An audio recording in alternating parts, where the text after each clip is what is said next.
Le lac, il nous apporte un espace nature qui est aujourd'hui reconnu, à la fois par la réserve naturelle régionale, mais aussi un espace récréatif l'été avec les activités de baignade.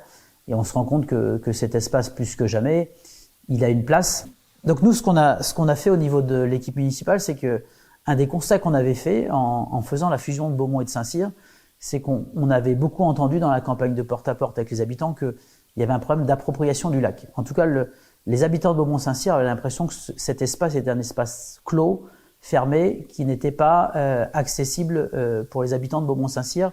Donc on a mis en place un marché estival qui est en dehors des heures d'accès payant, qui a pour objectif de faire la promotion des produits locaux, des artisans locaux.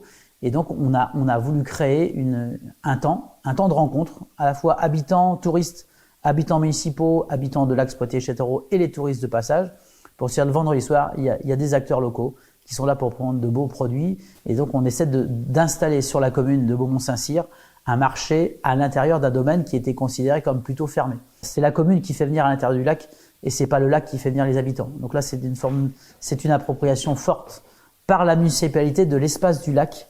On a un ticket intéressant à promouvoir dans cette appartenance au lac qui est sur notre commune. Saint-Cyr, il y a deux sujets. Il y a la ressource, il y a la qualité de l'eau et il y a la quantité de l'eau qui sont un vrai sujet.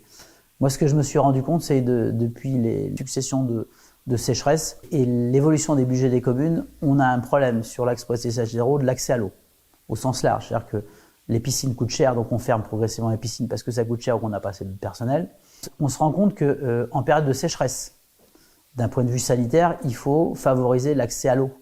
L'accès à la baignade devient stratégique sur une question de sécurité publique et de santé publique, et que Saint-Cyr est le seul espace entre deux grosses agglomérations qui font plus de 200 000 habitants, c'est le seul endroit où on peut garantir à l'année un accès à l'eau de 5 à 6 000 personnes en instantané.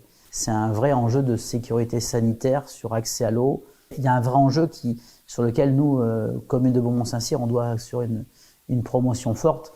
Et là, on a une carte à jouer de diversification de l'offre sur Saint-Cyr. Et ça, je pense que c'est le prochain enjeu parce qu'il va y avoir des choix à faire et que la puissance publique, si elle doit investir à Saint-Cyr, elle doit prendre en compte à la fois un espace nature de proximité et un accès à l'eau, et qu'il faut accepter que probablement par moment, il peut y avoir des accès à l'eau difficiles, mais qu'on peut les compenser par des espaces nature largement conséquents. En tout cas, on peut proposer d'autres activités à l'ensemble des habitants de l'axe Poitiers-Châtellerault.